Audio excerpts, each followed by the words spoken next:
आप सभी का हमारे YouTube चैनल सम्राट आईएएस में स्वागत है। इस समय हम जीव विज्ञान का एक महत्वपूर्ण टॉपिक जनन लेकर के आए हैं और हमने अपने पिछले वीडियोस में देखा है कि जनन की परिभाषा क्या होती है, जनन कितने प्रकार का होता है। इसी के साथ साथ हमने पिछले वीडियोस में कायिक जनन पर विस्तृत वीडियोस बनाए हैं और हमने देखा है कि कायिक जनन कितने प्रकार का होता है, कायिक जनन की विधियां क्या हैं और इसके साथ साथ कायिक जनन के लाभ और हानियों पर भी मैंने डिस्कस किया है। आज उसी जनन टॉपिक को आगे बढ़ाते हुए हम आपके लिए अपने वीडियोस में लेकर के आए हैं कि अलैंगिक जनन क्या होता है। हम अलैंगिक जनन की परिभाषा देखेंगे और परिभाषा के साथ साथ यह भी देखेंगे कि अलैंगिक जनन कितने प्रकार या कितनी विधियों से हो सकता है, उस पर भी हम लोग आपके बीच में डिस्कस करेंगे। तो सबसे पहले हम देखते हैं कि अलैंगिक जनन होता क्या है। अलैंगिक जनन को एसेक्सुअल रिप्रोडक्शन भी कहा जाता है। क्या है? अलैंगिक जनन को एसेक्सुअल क्या है? एसेक्सुअल रिप्रोडक्शन भी कहा जाता है। अलैंगिक जनन की जो सबसे बड़ी विशेषता होती है वो क्या है कि यहाँ पर किसी भी स्थिति में नर और मादा युग्मक आपस में नहीं मिलते हैं। नर और मादा युग्मक का मिलन नहीं होता है। ऐसे जनन को जहाँ पर नर और मादा युग्मक आपस में नहीं मिलते हैं परंतु नई संतति का निर्माण हो जाता है, ऐसी जनन की प्रक्रिया को क्या कहा जाता है? अलैंगिक जनन कहा जाता है या एसेक्सुअल रिप्रोडक्शन कहते हैं। अलैंगिक जनन अत्यधिक सरल होता है और सरल होने के साथ साथ अलैंगिक जनन जो है हूबहू प्रतिलिपि बनती है। अलैंगिक जनन यानी एसेक्सुअल रिप्रोडक्शन से जो नई संतति बनती है उसको क्या कहा जाता है? हूबहू प्रतिलिपि कहा जाता है। इसके साथ साथ कहा जाता है कि निम्न कोटि के जो जीव होते हैं उन्हीं जीवों में यानी जंतु और वनस्पतियों में अलैंगिक जनन की प्रक्रिया देखी जाती है। यहाँ पर जो अगली महत्वपूर्ण जनक से जो संतान बनती है,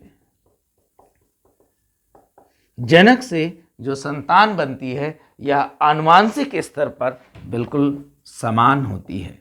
यह भी एक महत्वपूर्ण विशेषता है अलैंगिक जनन की। और अगली बात आपको क्या समझनी है कि अलैंगिक जनन से जो संतानें या संतति निर्मित होती है, निर्मित संतति को क्लोन कहा जाता है।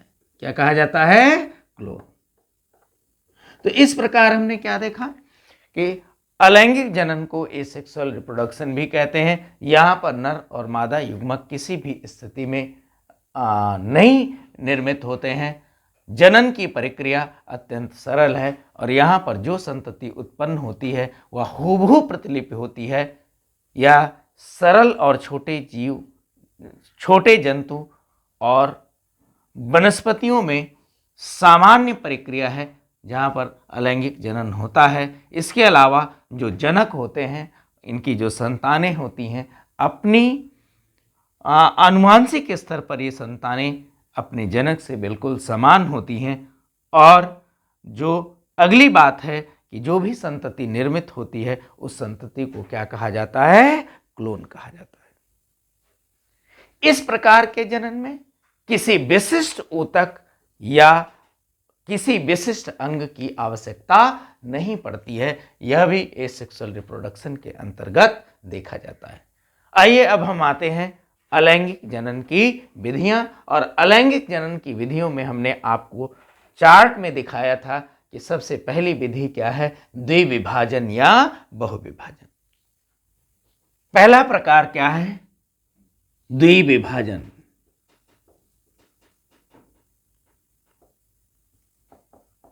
या बहुविभाजन। द्विविभाजन को बाइनरी फिजन भी कहा जाता है। क्या कहा जाता है? Binary fission.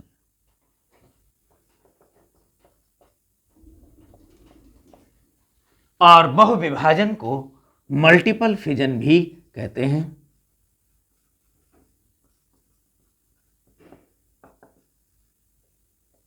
यहां पर देखते हैं क्या होता है कि द्विविभाजन नाम से ही स्पष्ट हो रहा है कि कोई एक कोशिका है, उसका विभाजन कितनी बार हो रहा है? 2 बार।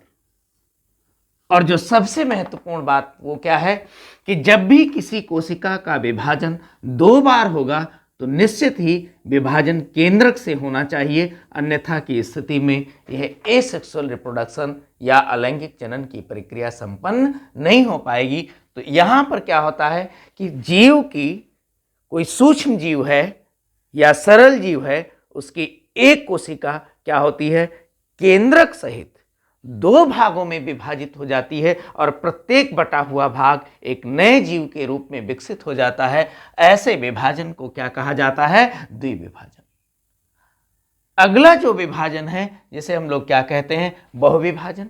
यहां पर क्या होता है कि कोई भी सरल जीव की कोशिका है वो क्या है कि मल्टीपल यानी कई भागों में, एक से अधिक भागों में क्या है, या 2 से अधिक भागों में क्या है, केंद्रक सहित विभाजित हो जाती है और प्रत्येक भाग एक नए संतति का निर्माण कर लेता है। तो इस प्रकार के विभाजन को क्या कहा जाता है? मल्टीपल विभाजन। बाइनरी फिजन सामान्यतः विभाजन की स्थिति के आधार पर इसे 2 भागों में बांटते हैं।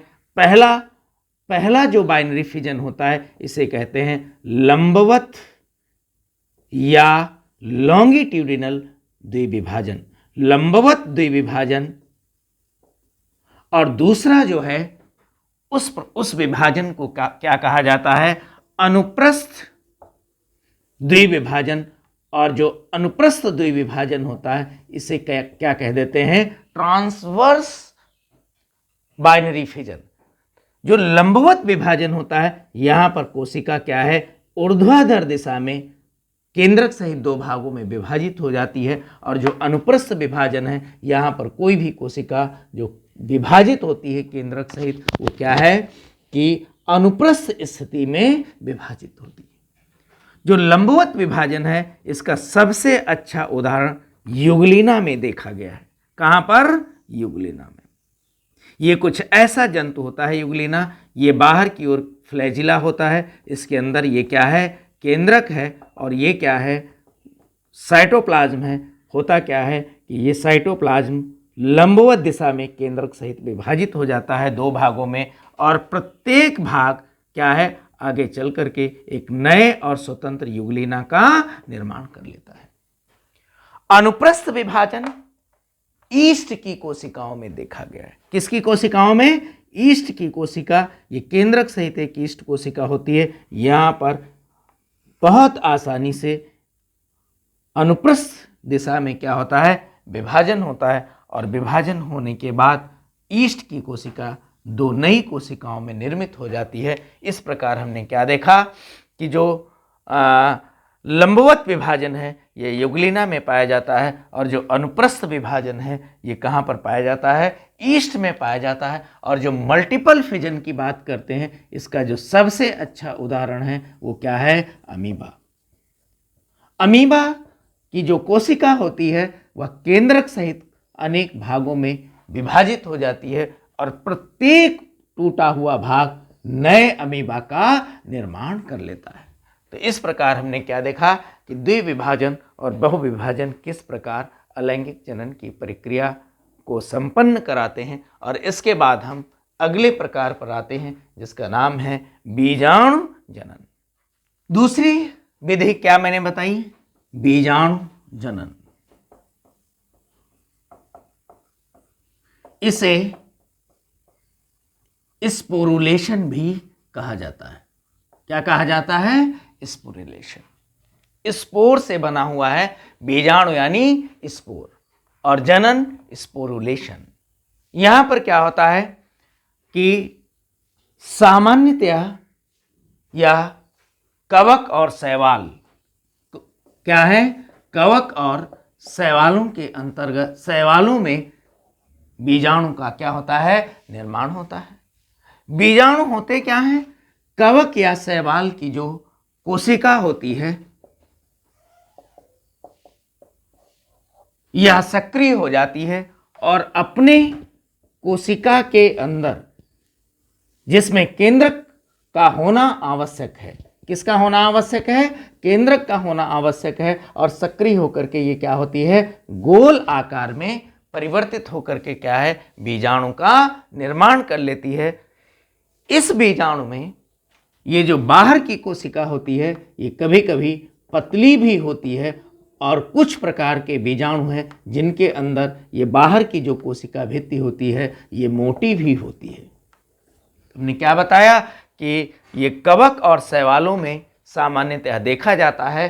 कवक और शैवालों की कुछ कोशिकाएं सक्रिय हो जाती हैं और सक्रिय होकर के केंद्रक सहित एक बीजाणु का निर्माण करती हैं, जिसकी कोशिका भित्ति पतली भी हो सकती है और उसकी कोशिका भित्ति मोटी भी हो सकती है। यह बीजाणु एक स्थान से दूसरे स्थान पर आसानी से क्या है? प्रकीर्णित होते रहते हैं। इनका प्रकीर्णन होता रहता है। जैसे मान लेते हैं कि किसी एक स्थान पर कोई शैवाल है या कवक है, उसकी कोशिका सक्रिय हो गई और उसने बीजाणु का निर्माण किया है, जिसके अंदर केंद्रक है। वो क्या है कि हवा, जल, पानी आदि के माध्यम से एक स्थान से दूसरे स्थान पर वो क्या है? प्रकीर्णित होता रहता है।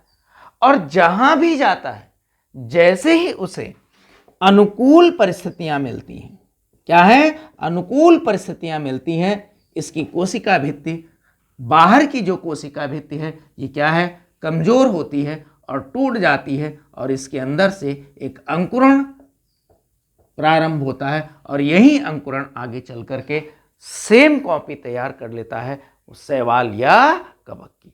तो इस प्रकार के बीजाणु, इस प्रकार की प्रक्रिया को क्या कहा जाता है? बीजाणु जनन की प्रक्रिया। अगली बात आपको क्या समझनी है कि संरचना और स्वभाव के आधार पर बीजाणुओं को मुख्यतया 4 भागों में विभाजित किया गया है। बीजाणु के प्रकार। हमने क्या बताया कि संरचना और स्वभाव के आधार पर इन बीजाणुओं को मुख्यतः कितने भागों में बांटा गया है? 4 भागों में बांटा गया है। जो पहला महत्वपूर्ण प्रकार है जिसे कहा जाता है चल बीजाणु। चल बीजाणु को जू स्पोर भी कहा जाता है। क्या कहा जाता है? जू स्पोर। नाम से क्या लग रहा है? चल बीजाणु। चल बीजाणु में होता क्या है कि जैसे कोई बीजाणु निर्मित हुआ, यह बीजाणु की क्या है? बाह्य या आउटर सेल वॉल, इसे कह देते हैं बाह्य भित्ति, और यह बीजाणु का क्या है? केंद्रक है। इस बीजाणु में जो बहुत महत्वपूर्ण बात होती है वो क्या है? फ्लैजिला का पाया जाना। ये देखिए, एक फ्लैजिला ये है, एक फ्लैजिला ये है। हालांकि यह भी फ्लैजिला की संख्या के आधार पर भी कई प्रकार के होते हैं। कुछ बीजाणु ऐसे होते हैं जिसमें एक फ्लैजिला पाया जाता है, कुछ बीजाणु 2 फ्लैजिला पाए जाते हैं, और कुछ बीजाणु ऐसे होते हैं जिसमें 2 से भी अधिक फ्लैजिला पाए जाते हैं। अगर किसी बीजाणु में फ्लैजिला है तो उसे क्या कहा जाएगा? जू स्पोर कहा जाएगा। और जो बहुत इंपॉर्टेंट बात है वो क्या है कि इस फ्लैजिला के माध्यम से ये बीजाणु क्या होता है? तैरता रहता है। अगर इसे जल मिल गया तो उस जल में क्या है? ये तैर करके एक स्थान से दूसरे स्थान पर पहुंच जाता है। ये जो चल बीजाणु या जू स्पोर है ये मुख्यतया एक शैवाल है जिसका नाम है यूलोथ्रिक्स। क्या है? यूलोथ्रिक्स। यूलोथ्रिक्स में देखने को मिलता है। इसके अलावा जो दूसरा प्रकार है उसे क्या कहा गया? अचल बीजाणु कहा गया। और जो अचल बीजाणु होता है इसे एप्लेनोस्पोर भी कहते हैं। क्या बोलते हैं? एप्लेनोस्पोर। यहां पर क्या होता है? यहां पर जो बीजाणु निर्मित होता है उस बीजाणु में कहीं पर भी फ्लैजिला नहीं पाया जाता है, और इस प्रकार ये देखते हैं ये क्या हो गया? केंद्रक हो गया, और ये बीजाणु की क्या हो गई? बाह्य सेल भित्ति हो गई या बाह्य भित्ति हो गई, और यह भित्ति इस केंद्रक को अपने अंदर क्या है, सुरक्षित रखती है, जीवित रखती है। और जैसे ही अनुकूल परिस्थितियां आती हैं और इस बीजाणु से नए शैवाल का क्या होता है, निर्माण हो जाता है। और एक शैवाल है स्पाइरोगायरा, जहां पर जो है अचल बीजाणु देखने को मिलते हैं। इसके अलावा दो महत्वपूर्ण अन्य प्रकार भी होते हैं, जिसमें पहले को इसमें कहा गया निश्चेट, क्या कहा गया, निश्चेट बीजाणु, और दूसरा भी एक महत्वपूर्ण बीजाणु है। निश्चेट को वैसे एकाइनीट के नाम से भी जानते हैं। किस नाम से, एकाइनीट के नाम से। यहां पर क्या होता है, जो बीजाणु निर्मित होता है, यह बीजाणु अत्यधिक मोटी कोशिका भित्ति लिए हुए होता है, और इसके अंदर क्या है, ये सुरक्षित केंद्रक रहता है। और जैसे ही अनुकूल परिस्थितियां आती हैं, ये अंकुरित या जर्मिनेट करके नए संतति का निर्माण कर लेता है। जो निश्चित बीजाणु होता है, यह बीजाणु यूलोथ्रिक्स और स्पाइरोगायरा दोनों में देखने को मिलता है। और इसके अलावा एक अगला बीजाणु है जिसे सुप्त बीजाणु कहा जाता है। क्या कहा जाता है, सुप्त बीजाणु। यहां पर देखते हैं क्या होता है। जो सुप्त बीजाणु होता है, इसे हिप्नोस्पोर भी कहते हैं। क्या कहते हैं, हिप्नोस्पोर। यहां पर जो बीजाणु होता है, यह अत्यधिक मोटी दीवार लिए हुए होता है। यानी जो आउटर सेल वॉल है, यह अत्यधिक मोटी होती है, और यह बीच में क्या है, केंद्रक है। और यह लंबे समय तक सुषुप्ता अवस्था में पड़ा रहता है। ठीक है, क्या है, लंबे समय तक सुषुप्ता अवस्था में पड़ा रहता है। यह अधिक तापमान और अधिक ठंडक को झेल सकता है। और जैसे ही प्रतिकूल परिस्थितियां आती हैं, इसमें अंकुरण होता है, और अंकुरण होने या जर्मिनेट करने के बाद ये नई संतति का निर्माण कर लेता है। जो हिप्नोस्पोर है, ये भी क्या है कि यूलोथ्रिक्स के साथ साथ मुख्य रूप से कहां पर पाया जाता है, स्पाइरोगायरा शैवाल में। तो इस प्रकार हमने क्या देखा कि जो बीजाणु हैं, ये संरचना और स्वभाव के आधार पर मुख्यतः कितने भागों में विभाजित किए गए हैं, चल बीजाणु, अचल बीजाणु, निश्चेत बीजाणु और सुषुप्त बीजाणु, या इसे जू स्पोर, प्लेनोस्पोर, एकाइनिड्स या हिप्नोस्पोर कहते हैं। चल बीजाणु में फ्लैजिला पाया जाता है। यह फ्लैजिला जो है, यदि यह बीजाणु जल में पहुंच गया है तो ये फ्लैजिला उसको तैरने में मदद करता है। अचल बीजाणु जिसमें फ्लैजिला नहीं पाए जाते, निश्चेत यानी एकाइनिड्स एंड सुषुप्ता यानी हिप्नोस्पोर, ये क्या है, अपने चारों तरफ एक मोटी कवरिंग कर लेते हैं। और जैसे ही अनुकूल परिस्थितियां आती हैं, जर्मिनेट करके नई संतति का निर्माण कर लेते हैं। जो निश्चेत और हिप्नोस्पोर में अंतर देखने को मिलता है, वो क्या है कि जो हिप्नोस्पोर होता है, इसकी दीवार एकाइनिड्स की तुलना में अत्यधिक मोटी होती है, और अधिक विपरीत परिस्थितियों को झेलने की इनमें क्षमता भी होती है। स्पाइरोगायरा और यूलोथ्रिक्स में इस प्रकार के बीजाणु निर्मित होते हैं। इसके बाद आते हैं जो अगली विधि है, जिसे क्या कहा जाता है, मुकुलन।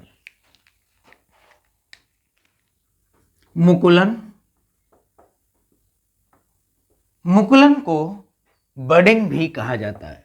क्या कहा जाता है, बडिंग। यहां पर क्या होता है, देखिए, एक विद्वान थे जिनका नाम था लिंडग्रेन।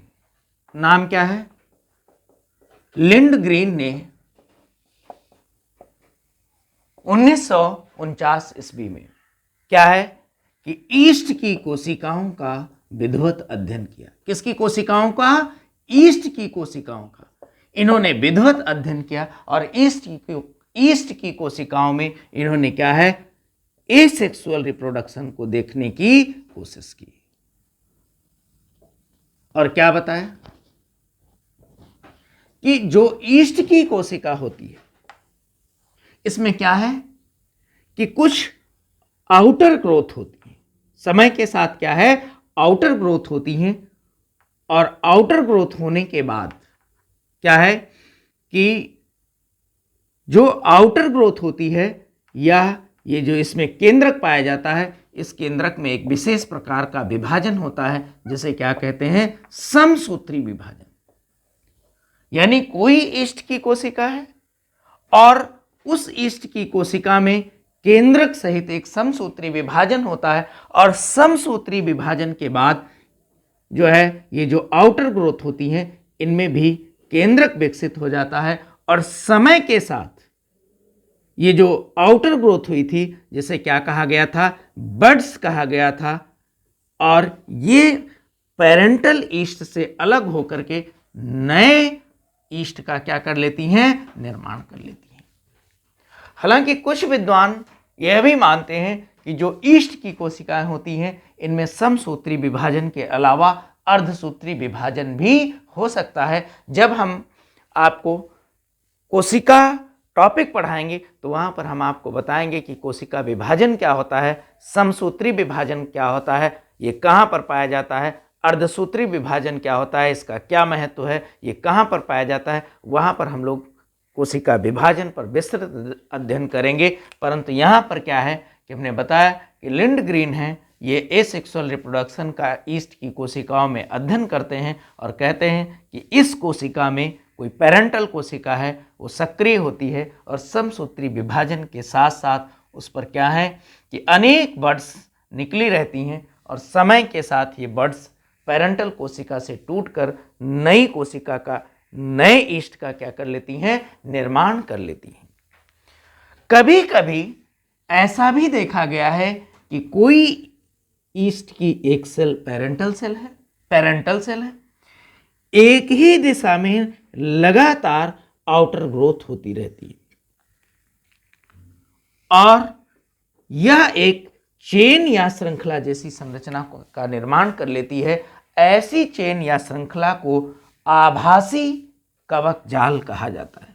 क्या कहा जाता है, आभासी कवक जाल, और इसे स्यूडोमाइसीलियम भी कहते हैं।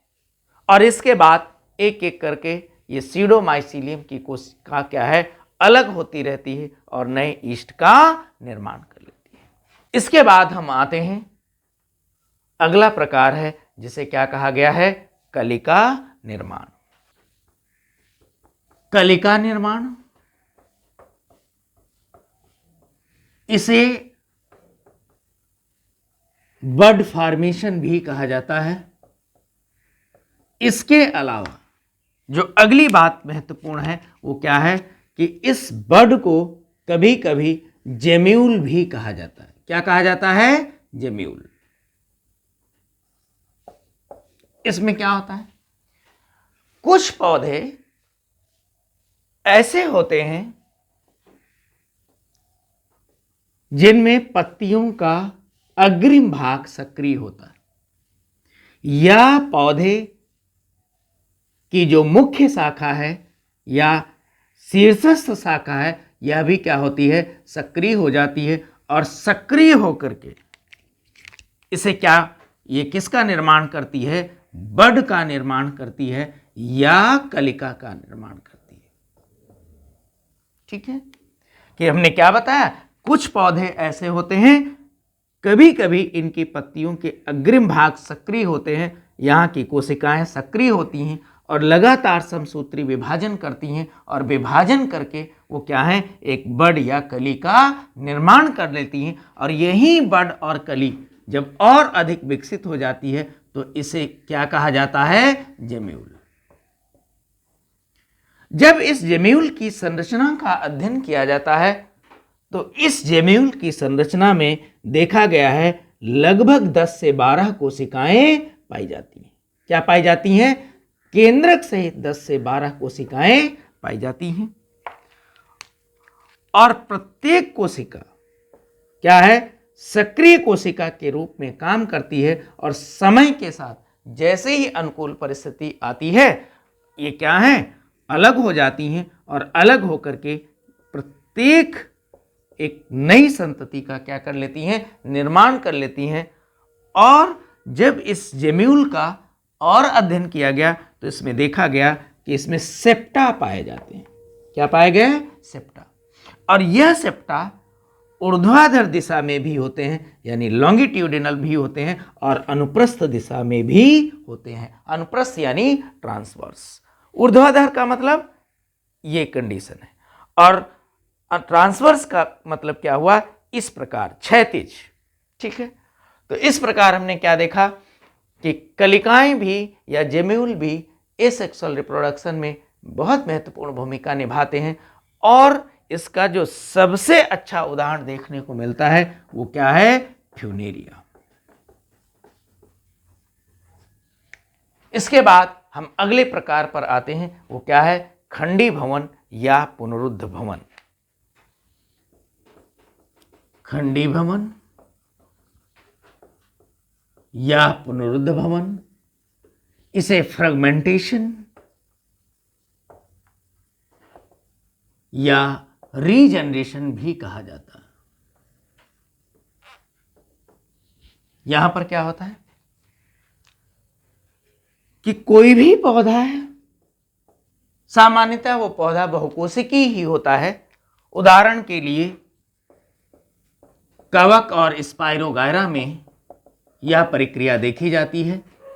यहां पर क्या होता है कि